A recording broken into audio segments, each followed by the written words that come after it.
बढ़ते हुए प्रदेश में अपराधियों का कितना ज्यादा खौफ है, ये आप केवल 3 तस्वीरों से समझ सकते हैं। ये 3 तस्वीरें आप देखिए और समझ लीजिए। फायरिंग और लूटपाट की ये 3 तस्वीरें ही इसको समझाने के लिए काफी हैं। सीकर के श्री माधोपुर में सहकारी समिति के व्यवस्थापक को गोलियों से भून दिया गया, जिसका इलाज चल रहा है। तो वहीं दूसरी तस्वीर राजधानी जयपुर की है, जहां पर विद्याधर नगर इलाके में बालाजी के पास ज्वेलर नवीन सोनी पर फायरिंग की गई और दोनों वारदातों में राकेश लसाड़िया गैंग के शामिल होने का अंदेशा जताया जा रहा है। तो वहीं तीसरी तस्वीर झुंझुनू के नवलगढ़ की है, जहां बदमाशों ने रुपयों से भरा बैग लूट लिया और फरार हो गए। तो ताबड़तोड़ वारदातों से प्रदेश दहला हुआ है। जयपुर और सीकर में फायरिंग से कानून व्यवस्था पर कई बड़े सवाल खड़े हो रहे हैं। राकेश लसाड़िया गैंग ने अलग अलग जिलों में ताबड़तोड़ फायरिंग की। जयपुर के विद्याधर नगर इलाके में ज्वेलर नवीन सोनी पर फायरिंग की गई। सीकर के श्री माधोपुर में सहकारी व्यवस्थापक ओम प्रकाश पर फायरिंग हुई है। राकेश लसाड़िया गैंग पर दोनों फायरिंग की आशंकाएं जताई जा रही हैं। सूत्रों के मुताबिक रंगदारी वसूलने के लिए ये फायरिंग की गई है। जयपुर में ज्वेलर पर फायरिंग के बाद श्री माधोपुर में व्यवस्थापक को गोली मार दी गई। हथियारों के साथ रील्स बनाकर सोशल मीडिया पर यह गैंग शेयर भी करता है। तो अंदाजा लगाइए कि अपराधियों में, बदमाशों में पुलिस का कितना खौफ है। सीकर के श्री माधोपुर से यह बड़ी खबर आपको बता रहे हैं, जहां पर ताबड़तोड़ फायरिंग हुई और उससे पूरा गांव दहल उठा। सहकारी समिति के व्यवस्थापक को गोलियों से भून दिया गया। व्यवस्थापक ओम प्रकाश यादव पर ताबड़तोड़ फायरिंग हुई। बाइक सवार बदमाशों की व्यवस्थापक पर फायरिंग से पूरा का पूरा गांव दहल उठा। 2 गोली लगने से व्यवस्थापक की हालत गंभीर बताई जा रही है। देर रात गंभीर हालत में उसे जयपुर रेफर किया गया। रात भर बदमाशों की तलाश में पुलिस दबिश देती रही। राकेश लसाड़िया गैंग पर शक की निगाहें टिकी हुई हैं। जमीन विवाद से जुड़ा हुआ ये पूरा मामला बताया जा रहा है और उसी के आधार पर जांच को आगे भी बढ़ाया जा रहा है। पुलिस इस पूरे मामले पर जांच पड़ताल कर रही है, लेकिन सबसे बड़ा सवाल यही है कि अपराधियों में पुलिस का खौफ क्यों नहीं रह गया है। राजधानी से जब इस तरीके की खबरें सामने आती हैं, सीकर से खबरें सामने आती हैं, तो कई सारे सवाल खड़े होते हैं। तो वहीं जयपुर के विद्याधर नगर से बड़ी खबर आपको बताते चले, जहां पर इलाके में फायरिंग का मामला सामने आया है। शहर के ढेहर का बालाजी के पास ज्वेलर नवीन सोनी पर फायरिंग हुई, जिसमें ज्वेलर के पैर में गोली लग गई। बदमाशों ने अपार्टमेंट में घुसकर गोलियां चलाई। घटना के बाद पुलिस मौके पर पहुंची और जांच शुरू की गई। इस वारदात में भी राकेश लसाड़िया गैंग पर फायरिंग का अंदेशा जताया जा रहा है। हथियारों के साथ रील्स बनाकर सोशल मीडिया पर गैंग के बदमाश शेयर करते हैं।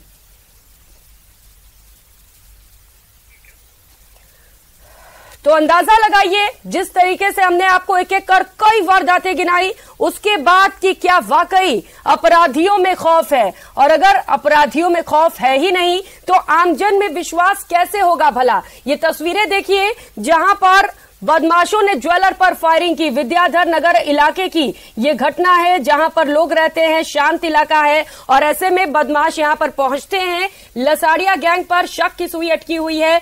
पुलिस ने अंदेशा जताया है कि लसाड़िया गैंग इसमें शामिल हो सकता है। हालांकि अभी जांच के बाद ये पता चल सकेगा कि आखिर इस फायरिंग के पीछे कौन लोग थे। सीसीटीवी फुटेज के माध्यम से बदमाशों के चेहरे भी कैद हो गए हैं। लगातार तफ्तीश की जा रही है, पुलिस की ओर से तलाश की जा रही है। संदीप हुड्डा सीकर से और विष्णु शर्मा जयपुर से हमारे साथ सहयोगी जुड़ चुके हैं। विष्णु, सबसे पहले आपके पास आते हुए, जिस तरीके से वारदातें हो रही हैं, कई वारदातें एक एक कर हमने गिनाई, निश्चित तौर पर अपराधियों में पुलिस का खौफ नहीं है, लेकिन सवाल है आखिर क्यों? देखिए प्रियंका, ये चुनावी साल है। चुनावी साल में जबकि कानून व्यवस्था पर हमेशा विपक्ष सरकार को घेरता है, और वहीं पर जो चुनाव नजदीक आए तभी अवैध हथियारों की तस्करी, उसके अलावा फायरिंग की वारदातें सामने आ रही है। और एक ऐसा गैंग सामने आया जिससे महज 3 घंटे के भीतर 2 जिलों में फायरिंग की वारदात को अंजाम दिया। रंगदारी से जुड़ा हुआ ये पूरा मामला बताया जा रहा है। सबसे पहले 6:30 बजे शाम को जयपुर में, कल बीती शाम को 6:30 बजे जयपुर में 2 बदमाश बाइक से पहुंचते हैं ढेर का बालाजी।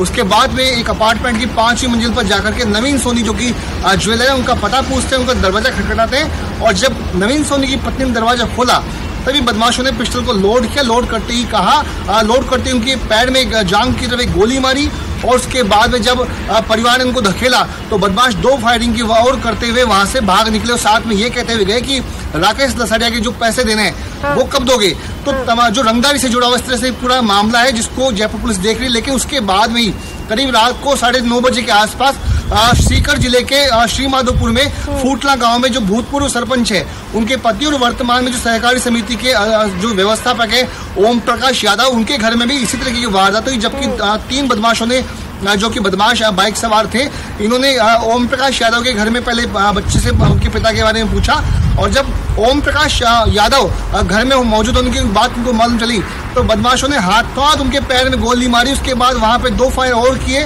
और वहां से बाइक लेके बाहर निकले। जयपुर में जो घटना घटी है, व्यापारी से रंगदारी का मामला सामने आ रहा है, गैंग का नाम भी सामने आ रहा है। क्या इसे लेकर पहले व्यापारी की ओर से कंप्लेंट लिखाई गई थी, कोई कॉल आया था, इसे लेकर कोई जानकारी है क्या आपके पास? देखिए बिल्कुल इस संबंध में व्यापारी की ओर से ना कोई किसी तरह की उसको थ्रेट था, ना कोई व्यापारी जो ज्वेलर है कारोबारी नवीन सोनी उनकी ओर से कोई उसको सूचना दी गई थी। और पहली बार राकेश लसाड़िया और जो गैंग है उनका जयपुर में वारदात सामने आई। उसके पहले इस गैंग का जो वर्चस्व है वो सीकर जिले में श्रीमाधोपुर, अजीतगढ़, चोमू तक भी रहा है, क्योंकि जयपुर जिले के चोमू में ये HS भी बताया जा रहा है और वहीं तक इनकी वारदातें सीमित। पहली बार हुआ है कि जयपुर में उसकी वजह एक और सामने आई कि नवीन सोनी जो कि जयपुर के ही रहने वाले हैं वो श्रीमाधोपुर जिले में कारोबार भी करते हैं। तो बदमाशों के उनको वहीं से थ्रेट थे और वहीं पर उन्होंने श्रीमाधोपुर में उनसे रंगदारी वसूलने के लिए रकम मांगी थी। लेकिन जब रकम देने से इनकार किया तो उन्होंने जयपुर में पहुंच करके इस फायरिंग की वारदात को अंजाम दिया। तो महज 3 घंटे में 2 जिलों में एक ही गैंग ने 2 कारोबारियों पर फायरिंग की वारदात को अंजाम दिया। विष्णु, हम आपके पास लौटेंगे, संदीप आपके पास आते हुए, सीकर में जो घटना घटी है वाकई स्तब्ध कर देने वाली है। अभी इसे लेकर कुछ अपडेट मिल पा रहा है क्योंकि लगातार बदमाशों की तलाश की जा रही है, तस्वीरें भी सामने आ चुके हैं। बिल्कुल देखिए, जब से घटना हुई उसके बाद रात भर से जो पुलिस है वो दबिश दे रही थी और इलाके में नाकाबंदी भी करवाई गई, लेकिन कोई सुराग नहीं लग पाया है। और जो व्यवस्थापक जिनको जयपुर रेफर किया गया था, फिलहाल उनकी जो हालत है वो खतरे से बाहर बताई गई। तो ये एक राहत की बात जरूर है, लेकिन जिस तरह की घटना हुई है कि गेट के ऊपर आते हैं, बाइक रोकते हैं और उसके बाद बुलाया जाता है, बच्चा बाहर आया तो बच्चे को कहा कि आपके जो पापा है उनको बाहर भेजो, और बाहर निकलते जिस तरह से फायरिंग की घटना हुई है। और इसमें जो सबसे महत्वपूर्ण बात यह कि जो गैंग जिन्होंने जयपुर में फायरिंग किया, जिस राकेश लसाड़िया का नाम सामने आ रहा है, उसी गैंग की आशंका यहां पर है। और जिस तरह से पुलिस के अधिकारी बता रहे हैं कि वही गैंग है जिन्होंने यहां पर भी फायरिंग की। हालांकि अभी इसको कंफर्म कोई नहीं कर रहा, लेकिन मोटी मोटी जो आशंका जो जताई जा रही है वो यही है कि उन्होंने यहां पर जो है वो फायरिंग किया और उसके बाद फरार हुए। तो निश्चित रूप से ये दोनों ही जगह एक ही गैंग का हाथ होने से माना जा सकता है कि कितने शातिर बदमाश है जो लगातार फायरिंग करते आ रहे हैं। राजधानी में फायरिंग करते हैं और राजधानी में फायरिंग करने के बाद वहां से 70-80 किलोमीटर दूर आकर के लसाड़िया में फायरिंग करते हैं और दोनों एक ही गैंग है। ये जो इलाका है और जिस तरह से राकेश लसाड़िया का जहां तक नाम आ रहा है, पहले भी कई वारदातों में लिप्त रहा है और रंगदारी मांगने, धमकी देने के मामलों में कई बार वांटेड रहा है और पुलिस ने गिरफ्तार भी किया। लेकिन सबसे अहम बात यह कि ये जो मामला है ये फिलहाल प्रारंभिक तौर पर, हालांकि कोई कन्फर्म तो नहीं हो पा रहा है, लेकिन प्रारंभिक तौर पर यह माना जा रहा है कि जमीन विवाद से जुड़ा हुआ जो ये पूरा मामला हो सकता है, जिसमें कि गांव में, क्योंकि जो ओम प्रकाश है सरपंच प्रतिनिधि भी रहा है, इसके परिवार से सरपंच भी रही है, तो गांव में एक अच्छा होल्ड उस गांव में माना जाता है। और ये माना जाता है कि कुछ समय पहले एक जमीन का विवाद था किसी का, जिसमें मध्यस्थता करने के बाद लगातार जो है धमकी दी जा रही थी। तो निश्चित रूप से ये माना जा सकता है कि उसी जो लोग हैं उसी गैंग से जुड़े वो ही फायरिंग करते हैं। तो उस मामले से भी जोड़ करके जो है वो पुलिस इस पूरे मामले को देख रही है। क्या फायरिंग से पहले बदमाशों ने कुछ कहा था जिसे लेकर ये क्लियर हो पाए कि आखिर ये फायरिंग क्यों की जा रही है, या घायलों से बात हो पाई, उनकी भी स्थिति क्या है, इसे लेकर भी अपडेट बताइएगा। देखिए, इस तरह का कोई इनपुट नहीं था, वो अपने घर पर था, आई फ्लू की चपेट में आ रखा था और कल कहीं पूरे दिन बाहर गया नहीं था और इस तरह की कोई इनपुट नहीं था कि इस तरह की कोई घटना हो सकती है। इसीलिए तो रात को 10 बजे के आसपास जैसे ही आवाज लगाई जाती है वो गेट पे आ जाता है, बाहर आ जाता है। अगर कहीं थोड़ी बहुत आशंका होती तो अपना बचाव आदमी जरूर करता है, लेकिन इस तरह की कोई घटना पहले हुई भी नहीं थी और इस तरह का कोई इनपुट भी नहीं था। और जैसे ही बाहर आया गोली मार दी, गोली उसके खुद के ही लगी और दोनों गोलियां जो है वो 3 फायर हुए थे, जिसमें से 2 हिट फायर है, एक जो है वो मिस कर गया, तो दोनों जो गोली खुद के लगी और लगने के बाद श्रीमाधोपुर हॉस्पिटल लाया गया था और वहां से तुरंत जो जयपुर रेफर कर दिया। और फिलहाल जो स्थिति है वो खतरे से बाहर बताई गई है। लेकिन श्रीमाधोपुर इलाके में अभी 5 दिन पहले ही टोल पर जिस तरह से फायरिंग हुई, उसके बाद रात को फायरिंग हुई, बीच में 1-2, तो पूरे जिले में जिस तरह से फायरिंग हो रही है उसे माना जा सकता है कि अभी भी हालांकि गैंगवार हो रहा है। और विष्णु, जिस तरीके से संदीप बता रहे हैं कि ये वारदातें इस बीच बढ़ गई हैं, ऐसे में ये कहा जा सकता है कि पुलिस कंट्रोल नहीं कर पा रही है बदमाशों को। आप कह रहे हैं कि जयपुर में पहली बार इस गैंग ने किसी वारदात को अंजाम दिया है, ऐसे में लोगों की सुरक्षा के लिए सवाल तो खड़े होंगे कि पुलिस कुछ नहीं कर पा रही है सुरक्षा के लिए लोगों के।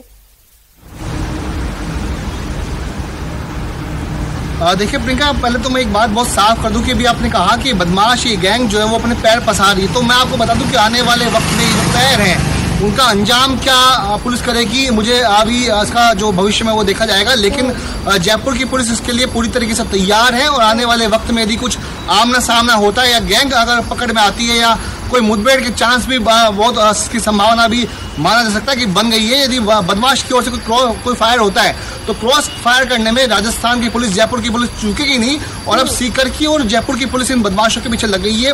इन बदमाशों का जो आतंक था अब तक सीकर तक था, लेकिन अब जयपुर की पुलिस को बड़ा चैलेंज दिया और इसीलिए additional police commissioner Kailash Chandra Bishnoi, उसके अलावा जो नॉर्थ जिले की जो टीम राशि रोकड़ा ड्यूटी जो डीसीपी है, उनकी पूरी टीम इस पूरे मामले में जुट गई है और आने वाले वक्त में जल्द ही से जल्द ये बदमाश पुलिस की गिरफ्त में होंगे, ऐसा पुलिस के अधिकारियों का दावा है। और यदि बदमाशों के पैर जो पसार रहे थे वो अब उसमें क्या अंजाम हो रहा है वो आने वाला वक्त ही बताएगा। लेकिन सबसे बड़ी बात है कि 3 घंटों के भीतर 2 जिलों में 2 बड़ी जगहों पर दिन दहाड़े बेखौफ होकर फायरिंग करना एक बहुत बड़ी बात है, जिसको जयपुर पुलिस के लिए चैलेंज के रूप में जयपुर पुलिस ने लिया है और आने वाले वक्त में कोई बड़ी घटना देखने को मिलेगी। जी बिल्कुल बड़ी बात है और एक बड़ा चैलेंज पुलिस के लिए। अब पुलिस के लिए जरूरी हो जाता है कि जल्द से जल्द बदमाशों को गिरफ्तार किया जाए और एक मिसाल पेश की जाए कि लोग सुरक्षित हैं। बहुत शुक्रिया आप दोनों का तमाम जानकारियों के लिए।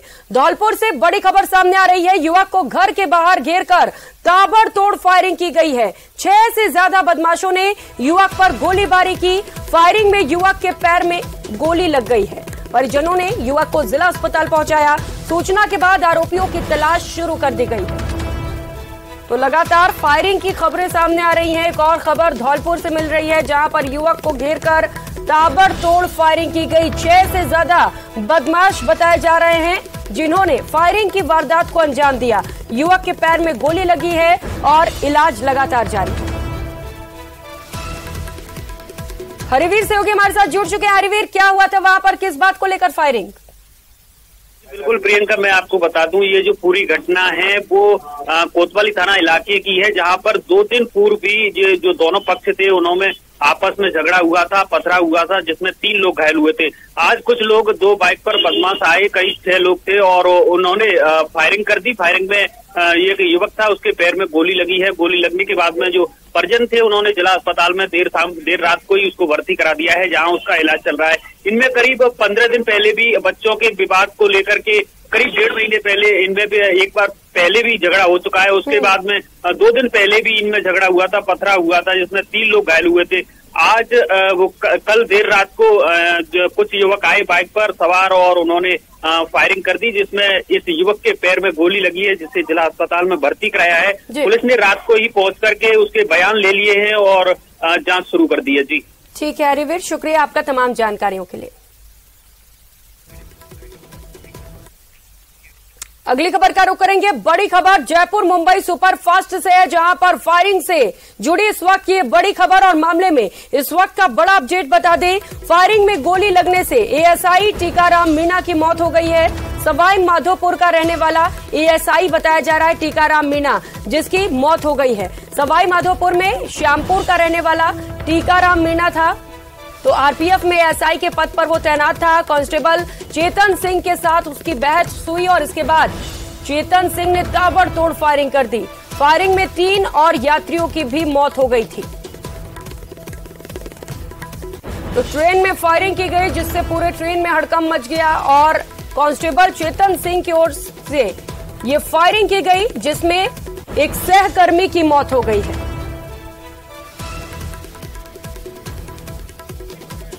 आसिफ सहयोगी हमारे साथ जुड़ चुके हैं। आसिफ, बड़ा खौफनाक वारदात और स्तब्ध कर देने वाला। अंदाजा लगा सकते हैं कि ट्रेन में यात्री जा रहे हैं और ताबड़तोड़ गोलियां चल जाती हैं। अब जिस घर के लोग जिनकी मौत हुई है उस घर में निश्चित तौर पर मातम पसरा होगा।